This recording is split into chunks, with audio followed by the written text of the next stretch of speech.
Yang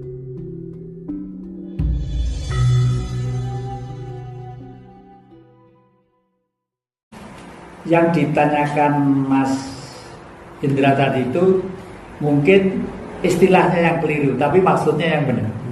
Istilahnya adalah tidak perlu lagi pemilu 2024. Ngerti ya Mas Indra? Saya tidak pernah mengatakan tidak perlu lagi, tapi kelihatannya tidak akan ada pemilihan umum. Nah, tidak ada itu karena apa? Menurut saya prediksi, bukan peramal, saya bukan peramal, tidak bisa meramal. Saya prediksi ada 3 permasalahan. Permasalahan pertama adalah sistem di negeri ini setelah proklamasi kemerdekaan 17 Agustus 1945, begitu Bung Karno meninggal, sistem ini sudah diwacak-acak gak karu-karuan. Dan lebih parah lagi adalah ketika tahun 1967, di mana Pancasila itu sudah dirubah menjadi B4 oleh 2 orang profesor, Nugroho Susanto dan Profesor Daud Yusuf. Nah, apa dampak akibat dari itu? Karena bayi yang lahir dinamakan Hendra misalnya, itu orang kok langsung tanpa bapak, tanpa ibu, tanpa mbah, tanpa kakek, tanpa buyut kakek, tidak bisa. Hukum itu adalah hukum kodrat Tuhan yang tidak bisa kita pungkiri lagi. Demikian juga tentang sejarah bangsa Indonesia ini. Pancasila itu adalah daya kayal. Daya kayal itu apa? Untuk hidup makmur, gemah ripah, roh jinawe, rakyatnya tentrem, ayem, dan hidup dalam kebahagiaan. Tuh, alah mas, saya kalau begini tuh mesti nangis.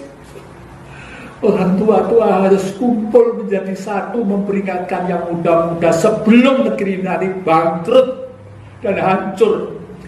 Daerah-daerah setempat sudah dihitik-hitik, di timur, di barat, di utara, dihitik-hitik. Sampai itu lo pisah dari NKRI itu si sore dewe. Lalu kok tergantung orang Jawa. Kelihatannya itu sepintas lalu bagi orang yang tidak menguasai hukum Tuhan pasti menerima. Apalagi kalau kipasnya ini lewat agama dalam tanda petik. Di mana negara agama yang berhasil? Tidak ada. Di dunia ini tidak ada negara agama yang berhasil. Di tempat kelahiran agama justru dari satu warna, satu kitab pecah menjadi ratusan negara-negara. Di Eropa, ya, satu kitab Alkitab 2000 tahun yang lalu pecah menjadi berapa negara itu. Antara lain, mosok ning negara liya mbrobos pager, mencolot pager wis tekan. Artinya dulu kan dulur kita itu. Lah, ini oleh karena itu khayalan tadi itu harus kita wujudkan makanan berbentuk material. Apa itu? Pada tanggal 4 Juli 1927, waktu Bung Karno kuliah di Bandung, itu mendapat firasat bahwa bangsa kita itu orang kaya, negaranya kaya, rakyatnya rajin bekerja, tapi malas. Sebab dimalaskan oleh sistem. Miskin, bukan malas, miskin, ya. Dimiskinkan oleh siapa? Oleh sistem. Karena apa? Sistemnya karena yang merintah adalah penjajahan. Nah, relevansinya Indonesia itu apa sekarang dijajah? Bagi orang umum yang hanya mikirkan perut saja, tidak akan, wow, kita masih gini. Bagi orang umum. Tapi bagi orang-orang yang otaknya sudah dicerdaskan oleh ilmu pengetahuan, para sarjana, para rektor harus terbuka pikirannya semua, bahwa negara ini sebenarnya sudah berbentuk, bukan berbentuk ya, bernegara kita itu kondisi politiknya sudah kondisi liberal yang kapitalistis. Liberal itu kebebasan, kapitalistis itu duit yang kuasa. Inilah kenapa Mas Indra kok saya itu sekarang pakai tasbih kemarin dengan Raja Bali itu ya, dengan para tokoh-tokoh senior Pinispo di Trowulan di Belanggu di tempatnya kebun coklat, nanti Mas Indra kesana lah, istimewa banget. Dan kebun itu konon sudah dikontrak oleh Rusia supaya dikirim, setiap pengiriman nilainya berapa? 11 miliar hanya untuk coklat saja. Makanya dan ini saya umumkan sekali kepada rekan-rekan ya, penonton ngaji Rasul ini, kalau punya kebun jangan mubadirkan. Tanami coklat. Coklat itu daerah panas juga bagus, daerah dingin juga bagus, dan tidak sulit-sulit. Nanti kalau butuh winih langsung saya kasih tahu alamatnya, gratis ya. Demi apa? Demi bangsa kita supaya bisa makan. Kalau salut Pak Bos, salut penjinak sudah mempelopori untuk mengangkat kaum marhen supaya hidup layak di negeri ini. Karena negeri ini menurut saya Mas Indra yang tadi saya katakan liberal yang kapitalistis. Wes kono kepercayaannya agama ini silakan bergerak, percayanya silakan bergerak sampai waduh kayak gitu. Mendirikan negara itu tidak seperti membalik tangan, susah payah. Saya mulai 3 tahun ikut bapak saya di hutan-hutan hanya mempertahankan kemerdekaan sampai dewasa. Sekarang sebentar-sebentar kalau pengen ngesroh negara ini, awas, hati-hati. PKI lahir kembali. Tolong yang bilang begitu otaknya itu dicuci, belajar lagi. PKI memang komunis, tapi komunis belum tentu PKI. Ini penting. Karena apa? Kalau setiap komunis itu dianggap jelek, kita itu terus sudah terjebak oleh strategi Amerika. Saya selalu dulu bilang Paman Sam, sekarang langsung ke Amerika. Kenapa? Biden kemarin itu pidato di PBB. Apa isinya itu? Kebangkrutan dunia, kebangkrutan ekonomi itu karena ulah Rusia. Ini karena apa? Karena Amerika sudah hancur. Hancurnya karena apa? Karena karma. Jangan dipikir bangsa itu tidak bisa memikul karma. Bisa bangsa itu memikul karma, ya. Oleh karena itu karma bangsa ini harus kita tebus. Caranya biasa. Dengan apa? Dengan cara klasik. Kalau yang dilakukan kakek ini ngeruat alam. Makanya saya diundang ke kampung-kampung, ke desa-desa. Kalau acaranya baik suci, saya datang. Dan kadang-kadang saya diminta ruat 2 jam, ruat kampung. Karena apa ruat itu?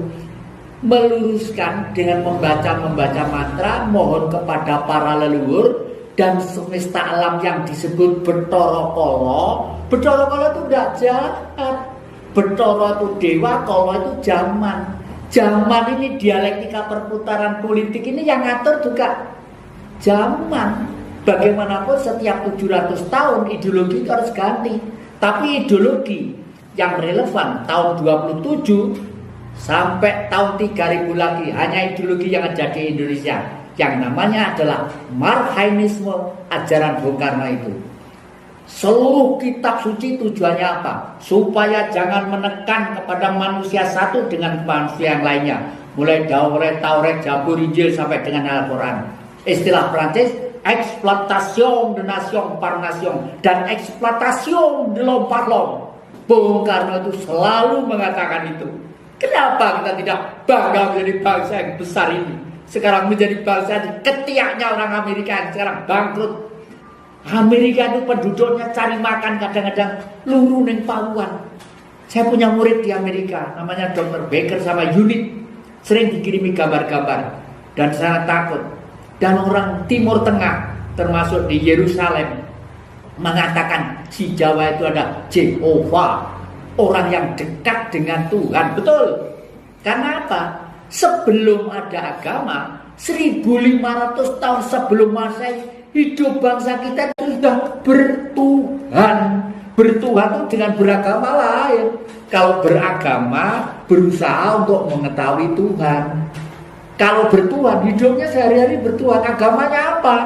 Semua agama bagi orang bertuhan baik. Islam baik, Kristen baik, Hindu baik, ngebom dupo baik, sedekap saja ya baik. Masa kalau orang bisu, orang tuli, orang tidak bisa ngomong, Tuhan tidak meridhoi kehidupannya? Pasti meridhoi, nggak mungkin tidak. Maha Pengasih lagi penyayang kok. Oleh karena itu, kalau yang merasa sudah berjalan ke sana, monggo kita tebus, kita ruat kesalahan bangsa Indonesia, harus meluruskan. Sekarang itu masih ada demarkasi kelompok-kelompok, itu para konglomerat yang bermasalah, memang umumnya bermasalah. Bagaimana tidak? Negara itu nyetak duit untuk apa? Untuk rakyat. Dan duit yang dicetak itu ada keseimbangan kepentingan nasional dan internasional. Kalau nyetaknya oper jenenge inflasi, barang-barang regone mahal, tapi dodol-dodol nandur segala macam, keringetan semacam ditukokne barang, hasilnya tidak ada. Itu kalau sudah inflasi ya. Tapi kalau mencetak uang itu orang luar negeri tidak menghargai. Misalnya uang $1 kok nilainya sampai Rp5.000 misalnya. Ya kita yang bodoh. Bila perlu kita yang menentukan keuangan dunia itu kita. Karena apa? Surganya dapat dari kita. Ayo, siapa yang tidak butuh hasil laut yang sedemikian luasnya? Siapa yang tidak butuh tambang-tambang di negeri yang demikian hebatnya? Siapa yang tidak butuh hasil hutan yang demikian hebatnya? Kenapa kita tidak bangga? Menjadi tidak bangga kalau otak kita itu sudah tiap hari sujud pada leluhurnya bangsa lain. Bumimu kuwi nak, bumimu tinggalane mbah-mbahmu, buyut-buyutmu, bukan tinggalane wong liya. Lah, inilah makanya saya nuwun sewu matur nuwun mendiang Pakubono ke-12 pinarengan gelar Kanjeng Kyai Pangeran Haryo Kusumo katanya saya itu resi, tapi kalau negara dalam keadaan sudah gawat saya harus tampil ke permukaan. Untuk itu saya terima kasih pada Mas Indra. Nanti kalau salah sedikit benarnya di pihak tapi yang penting-penting tidak usah dikritik, karena negara ini sistemnya harus dirombak total. Kalau tidak akan sampai kiamat tidak akan bisa terjadi.